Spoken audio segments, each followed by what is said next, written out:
The milkman, the paperboy, evening TV. Everywhere you look, there's a heart, a hand to hold on to. Everywhere you look, there's a face of somebody who needs you. Everywhere you look, when you're lost out there and you're all alone, life is waiting to carry you home. Everywhere you look, everywhere you look.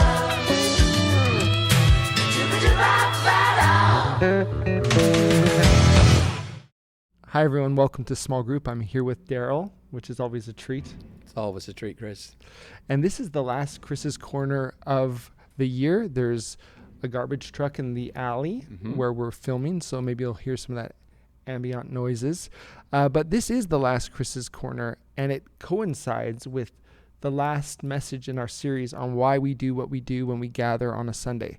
And I thought I'd remind all of you why we meet as small groups. There's 3 pillars. Small groups are a place where we connect with one another, grow in our relationship with God, and serve together. And we just had Serve Day, and a lot of small groups were serving together around the city. And we really do hope that as you reflect on the year, you can see the ways in which you've connected, grown in friendship, the ways in which you've grown in your relationship with God, and the cool ways you've been able to serve others as a small group. We're also, after this series on why we do what we do when we gather, we're going into a series in the Psalms all summer. And on the 19th of June in North Vancouver, Daryl is leading a seminar on how to read the Psalms. And you can actually register for that on our website. And I know you've got a resource that you wanted to mention. Yes. I think that if you want to have some more material to understand the Psalms better, I think the best introduction is by Eugene Peterson called Answering God, the Psalms as Tools for Prayer. And you'll hear when we start the series of why he called it Answering God. And he's saying that prayer is not generated necessarily from inside us, but as a response to God speaking to us. And so, yes, we can pray whatever comes from inside us, but the power of prayer is God has spoken to us, and we respond in some way, either in praise or thanksgiving or lament, like you said this, but doesn't seem like it's working. At any rate, that's the kind of thing we'll work through on Monday. Oh, that's awesome. So you can sign up on the website, as I said, and we're excited to get into that. But right now, we're finishing off our series. I've said this many times, but the series is why we do what we do when we gather. And we talked about communion on Sunday. And so I love you to, and I'll give, the floor is yours here. I'd love you to just kind of recap the key themes you spoke on when it comes to communion. Okay. So we begin with the question, why? Why do this? Because that's what we've been doing in the whole series. And the fundamental answer is we do this because Jesus told us to do it. I like how that's the answer for all of these. It's been consistent, Yeah, right? yeah. Like you started. Why do we gather? We were told to gather. Why do we sing? We're exhorted to sing. Yeah. Why do we pray? Et cetera, et cetera. Yeah. And then when it comes to the Lord's Supper, we've been commanded to do this as often as you can. Drink this in remembrance of me, et cetera. So it's a command, even if we don't understand all that's going on. Right. And I want to encourage people on that. I've been a Christian for a while, and I've participated in the Lord's Supper many different times. Do I always understand what's going on in that moment? No. But I know I'm supposed to do this. Right. So I entered in. So we spent some time on that. We do this because he told us to do it. But we've already discovered about the Lord Jesus, he never tells us to do something without a good reason. So we wanted to press further into what is that reason. And we worked with the so-called words of institution that we have in the First Corinthians, where Paul is reminding us the words that we read in the Gospel of Matthew. You do this in remembrance of me. And so I asked 2 questions about this, do this in remembrance of me. The first one is, what is the this we are to do? Yeah. And what does remembrance of me mean? Do this in remembrance of me. So what is the this? And we talked about the fact that the this involves three aspects. It's action, it's elements, it's action, and it's words. It's elements, bread, juice, or wine. Right. Those are the elements. Actions, break, pour. Right. Words, this is my body given for you.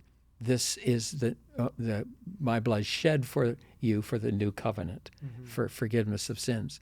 And argued that the Lord's Supper doesn't become what Jesus intends it to be without the Word. If you just had a bread and cup on a table in front of you, like many people do in churches or at your home, that doesn't become the supper. It doesn't become the ordinance or sacrament until a word is spoken. This is my body. This is the new covenant in my blood. And then I illustrated that in a number of ways. It's the word that makes these ordinary elements into the vehicle or sign of what Jesus wants to accomplish in us. We're ultimately dealing with a mystery. And I believe that different traditions need to give space for different Christians to understand and articulate that mystery. That's good. But what I think every Christian tradition believes, somehow, while we're partaking of these elements, Jesus shows up in a unique way. It's beautiful. Why don't you take us into just really quick point 2 of the talk, just as a recap. Do this in remembrance of me. I mentioned that you might be surprised that there's some debate about what that means. There's no debate about who's being remembered. Me, Jesus, right? Duh.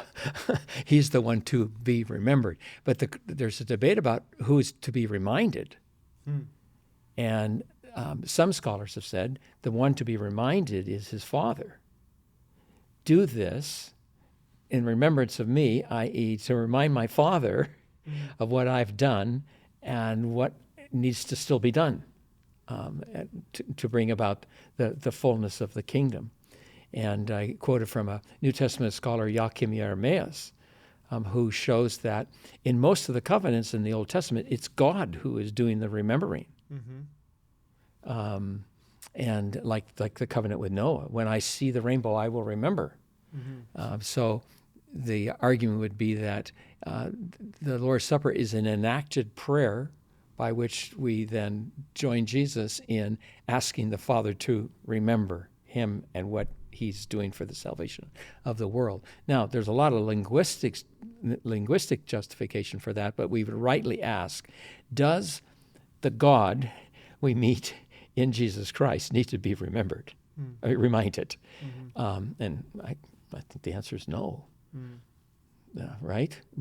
Right? I mean, we would agree with that. But we need to be reminded. And I mentioned that we all suffer from some form of spiritual amnesia. And it's not just a function of being too busy or a function of aging. It's just something that comes with being human. We forget the good things about the gospel. So we are being reminded. What are we being reminded of when we take Good. communion? And what I tried to say was we are being reminded of the 3 tenses of Jesus' work, of Jesus' being and his work. We are being reminded of Jesus' work in the past. We're being reminded of Jesus' work to come in the future. And we're being reminded of his work in the present. And all of those 3 tenses are in the words of institution. You're looking back to his work on the cross. You're looking forward to his coming. He says, I will not eat. He said in the upper room, he says, I won't eat this again until I come. And that's why Paul then says we do this until he comes again.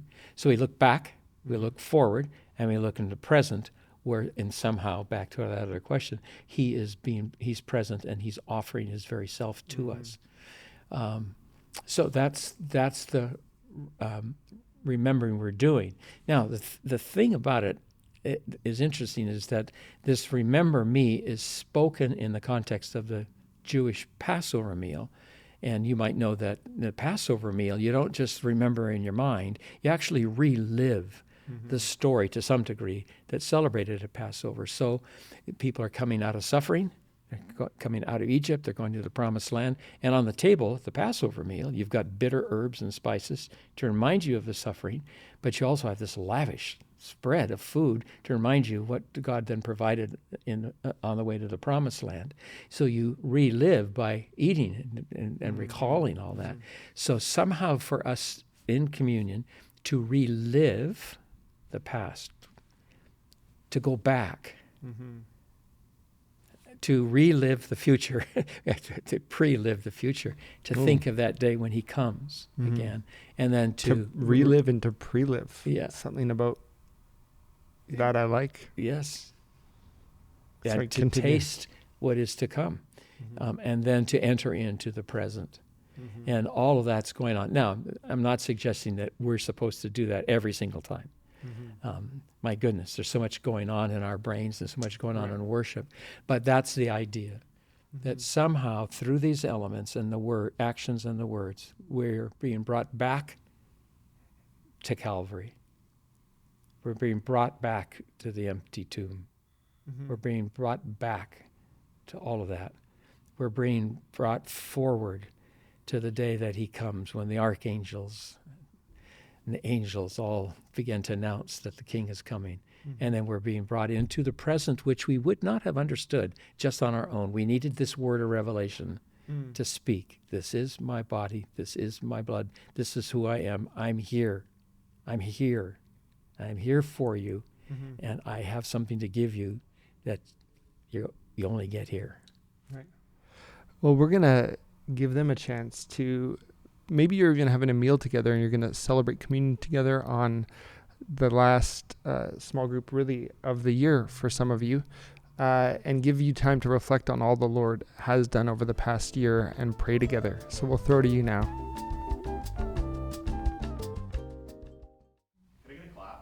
Yes. Thanks for asking. Daryl also wants to do it. You can do it as well, Daryl.